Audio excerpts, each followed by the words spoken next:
Olá, eu sou o Nestor do site Segurança do Trabalho NWN. Olá, eu sou o Mário Sobral. E juntos estamos fazendo SST é o canal.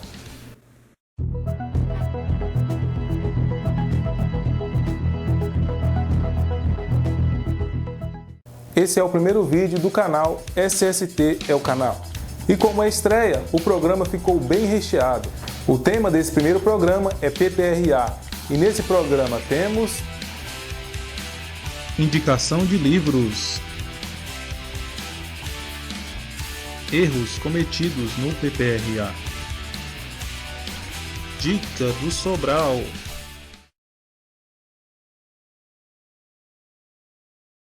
Quando eu e o Nestor resolvemos fazer esse canal, uma das primeiras sessões que eu pensei foi indicar livros. Tenho uma verdadeira mania por livros. E sinto falta de alguém para me dar um apoio em relação, olha, esse livro é bom, esse não é. Então, nessa sessão a gente vai falar sobre livros relacionados ao PPRA. Não tem tantos assim, eu tenho alguns títulos, mas eu achava que tinha bem mais, fui procurar e não tem tantos assim, apesar de ser um tema tão comum na área de segurança. O primeiro livro que eu vou comentar é o livro do Jacques Chérix, Aprenda Como Fazer. Esse livro não trata só de PPRA, ele fala sobre PPP, PCMAT, PGR, ITCAT. É um livro que te dá a receita de bolo, ele te diz o que fazer, como fazer o documento. É um bom livro. Além desse, temos o NR7, 9 e 17, então ele não trata só de PPRA, ele trata de outros NRs também, mas a gente está com foco na NR9, né?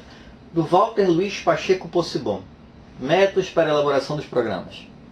É um livro bom também, ele já fala um pouquinho mais dos conceitos, além da receita de bolo. Estou falando receita de bolo, mas vocês têm que tomar cuidado.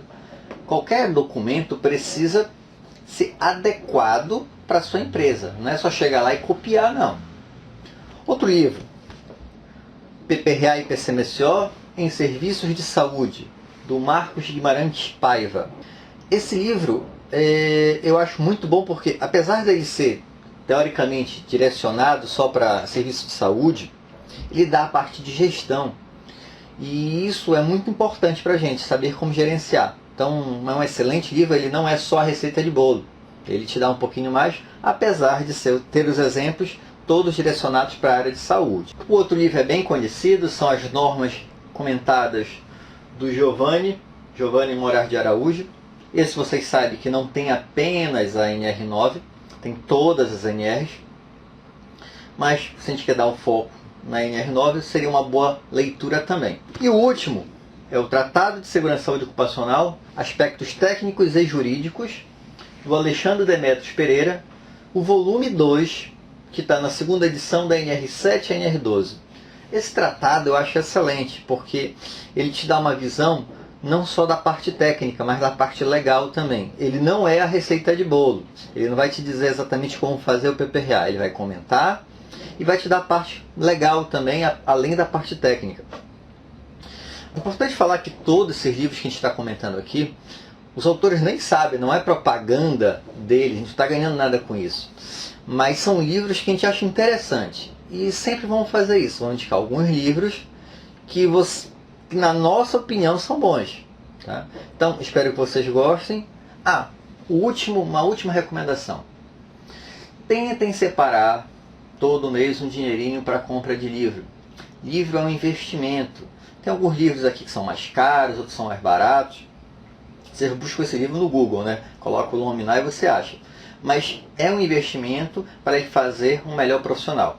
Espero que tenham gostado das dicas e continue na nossa programação. Principais erros cometidos no PPRA. O PPRA é um programa de saúde e segurança do trabalho muito importante na empresa. Através dele é que é dada a direção das ações de segurança do trabalho na empresa.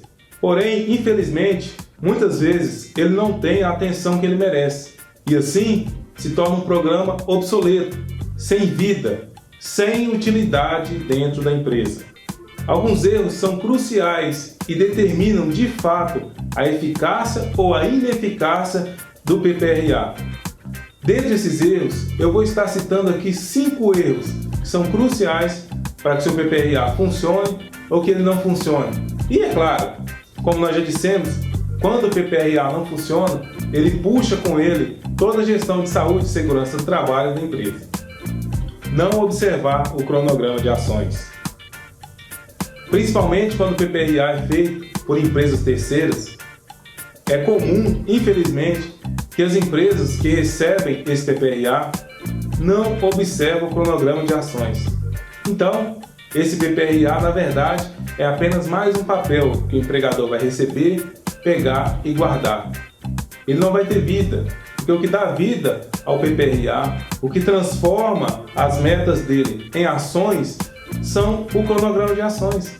É aquele cronograma onde você diz, na data tal, tem que realizar um treinamento tal, na data tal, tem que colocar uma proteção na máquina tal, e por aí vai. Sem ações, o PPR-A não cumpre o que realmente ele deve cumprir. Não alterar o PPR-A quando a empresa cria um novo setor de trabalho. Dependendo do novo setor de trabalho que a empresa criar, poderão surgir riscos adicionais. Nessa hora, de fato, é preciso atualizar o PPR-A, mesmo que ele ainda esteja em período de vigência. Os riscos novos deverão ser avaliados e deverão ser inclusos no PPR-A. Não prestar atenção nas medições, nos limites legais.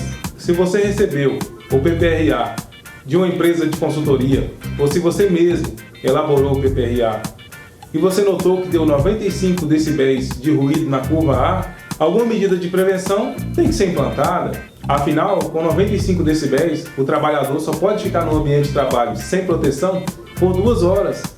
Então, se deu um nível de ruído semelhante a esse, você precisa entrar com as medidas de prevenção imediatamente.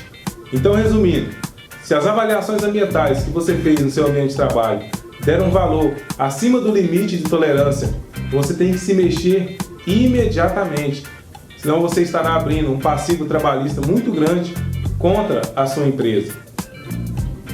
Não fazer as avaliações ambientais, as medições necessárias.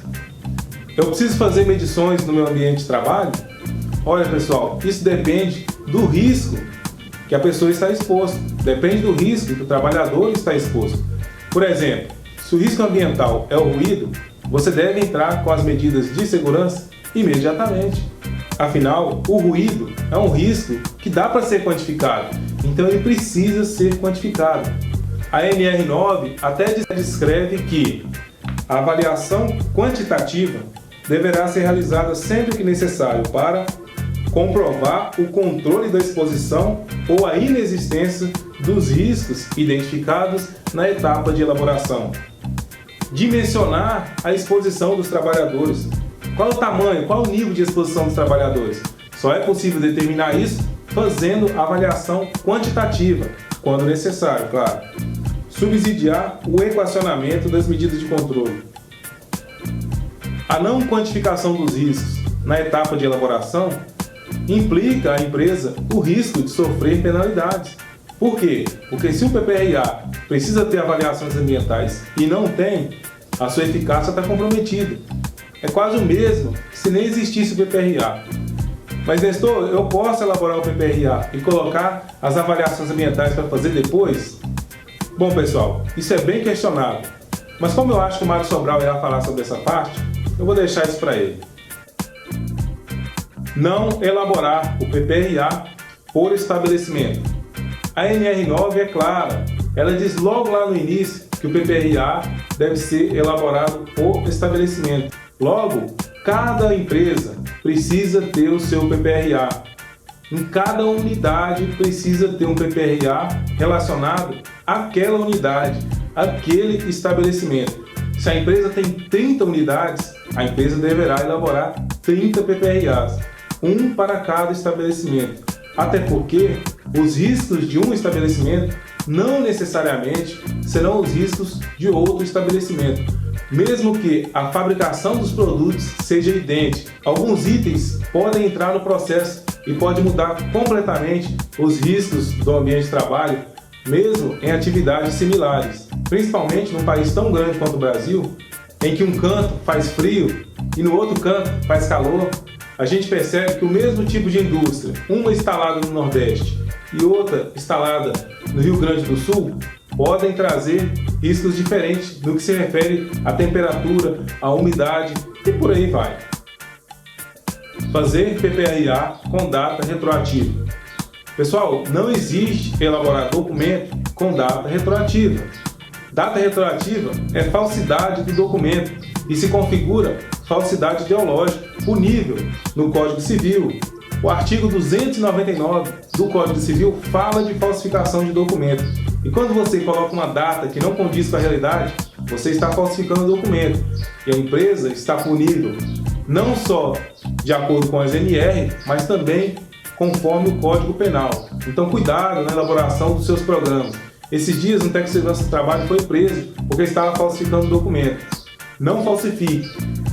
Seja lá PPRA, CIPA, mantenha sempre a data exata. Ah, Nestor, mas no ano passado não teve PPRA. Eu vou elaborar o PPRA agora e coloco com a data do ano passado. Deixa, pessoal. Deixa. Se não teve PPRA no ano passado, deixa, vá. Os auditores fiscais do Ministério do Trabalho se importam muito mais com o presente do que o passado. Então, se no ano passado não teve PPRA, não teve CIPA na sua empresa, mas se nesse ano vocês estão trabalhando, vocês estão adequando, muito provavelmente o auditor fiscal do Ministério do Trabalho não irá punir a empresa por falta de PPRA no ano passado.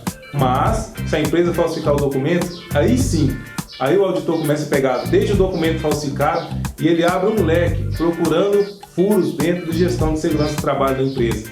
Portanto, evite deixar furos e evite fazer coisas grotescas como falsificar as datas de documentos relacionados à segurança do trabalho.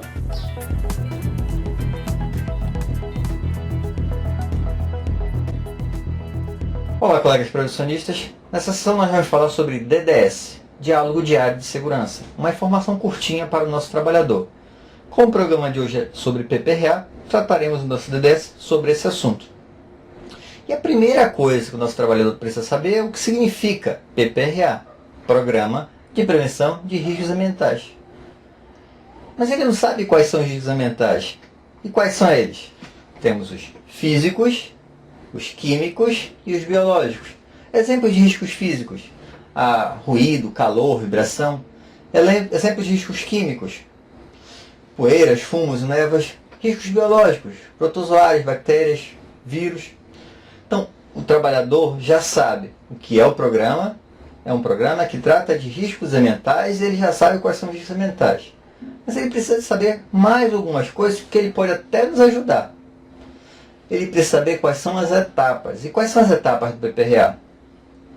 Antecipação, reconhecimento, avaliação e controle. Vamos explicar cada uma delas. Antecipação. Na antecipação, como é que o trabalhador pode nos ajudar? Então, antecipar é tentar prever o que vai acontecer, né? Para a gente poder já controlar, tentar organizar. Então, vamos a um exemplo. Digamos que o trabalhador tinha tido uma atividade em uma determinada máquina, numa empresa onde ele já trabalhou, e que essa máquina era muito barulhenta. E ele lembra, ou melhor, e ele sabe que vai ser implantado na nossa empresa essa mesma máquina. Ele pode antecipar esse problema para a gente. Olha, essa máquina é um problema, hein? Ele pode passar essa informação diretamente para a gente, ou se tiver com vergonha, via cipeiro. O cipeiro é esse canal também. Então nós temos a antecipação. Depois que nós antecipamos, a nossa próxima etapa seria o reconhecimento. Reconhecer é o seguinte: nós vamos nos setores identificar se aqueles riscos estão presentes ou não. Por exemplo, nesse setor nós temos ruído, nós temos calor, nós temos um determinado produto químico. O trabalhador também pode nos ajudar nessa etapa. Como é que ele pode nos ajudar? Digamos que ele tem um determinado produto químico lá que é pouco utilizado e talvez a gente tenha esquecido. E ele acha que é um problema. Nós vamos avaliar se é realmente ou não. Então ele pode nos ajudar dando essas informações diretamente para a gente ou para o cipeiro também. Então já antecipamos, já reconhecemos. Agora a próxima etapa seria a avaliação. Como é que nós vamos fazer essa avaliação? Primeiro, essa avaliação pode ser qualitativa ou quantitativa. Quantitativa, por exemplo, ruído. Eu quero saber quantos decibéis, qual a intensidade de ruído. Eu vou lá com o equipamento e faço essa verificação. Mas eu posso também fazer uma avaliação qualitativa. Por exemplo, um determinado setor tem muita poeira. Você está vendo? Precisa de uma avaliação quantitativa para ver o óbvio? Então o que você faz? Eu acho que é mais interessante economizar esse dinheiro da avaliação quantitativa, tentar implantar a melhoria e depois avaliar quantitativamente se a melhoria deu certo ou não. Então essa avaliação, o trabalhador pode nos indicar também junto. Na verdade, quem vai mais trabalhar com a gente, em geral, vai ser o cipeiro, mas o trabalhador pode nos ajudar a indicar isso também. Então já antecipamos, reconhecemos, avaliamos. Falta a última etapa, que seria o controle. Como é que nós vamos controlar? No PPRA, no documento, nós temos um cronograma. Nesse cronograma, vamos ter quando serão realizadas cada ação. Então já sabemos o problema, agora nós temos que fazer algumas ações de melhoria. Na parte operacional, essas ações vão entrar num plano de ação. Nesse plano de ação nós teremos quem irá fazer, quando será feito e como será feito. Então, se você passou essas informações para o seu trabalhador, você fez um DDS, uma informação curta, e ele sabe do que se trata o programa. Infelizmente, nosso programa está chegando ao fim. Curta o nosso canal, compartilhe e comente. SST é o canal. Tchau!